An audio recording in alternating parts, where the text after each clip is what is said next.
Hi friends, అందరూ బాగున్నారా? చాలా రోజులైంది కదండి. Welcome to our channel. ఈరోజు వచ్చేసి దొండకాయ అండి స్పెషల్. దానికోసం మనం దొండకాయలు శుభ్రం కడుక్కొని పక్కన పెట్టుకోవాలి.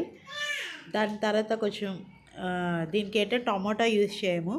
అది ఉల్లిపాయ, కొంచెం జీడిపప్పు, నెక్స్ట్ కొంచెం దొండకాయలు వేసి మిక్సీ చేసుకుని ఉంచుకునేది, అల్లం వెల్లుల్లి పేస్ట్.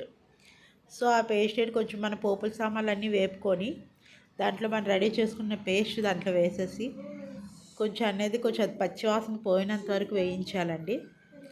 అది పచ్చివాసన అంతా పోవాలి. పచ్చివాసన అంతా పోయినంత వరకు వేయించాలి. వేయించిన తర్వాత అది కొంచెం పచ్చివాసన అంతా పోయాక కట్ చేసిన దొండకాయలు వేసుకోవాలండి. సన్నంగా కట్ చేసుకోవాలి దొండకాయలు. కట్ చేసుకొని అది కొంచెం ఏగాయి అనేగానే దాంట్లో ఉప్పు, కారం, పసుపు అన్నీ వేసుకోవాలండి. అన్నీ వేసుకొని ఇదిగోండి ఇలా దగ్గరికి అవ్వాలి. ఇలా దగ్గరికి అయిన తర్వాత మీరు ఉప్పు చూసుకోండి, అడ్జస్ట్ చేసుకొని వేసుకోండి. సో ఇదేంటంటే మనకి దీన్ని మనం దొండకాయ పచ్చడి అనుకోవచ్చు, దొండకాయ ఫ్రై ఏదైనా కూడా పర్లేదండి. ఇదేంటంటే మనం రైస్లో కలుపుకోవచ్చు, రోటీలో తినచ్చు. Thank you for watching.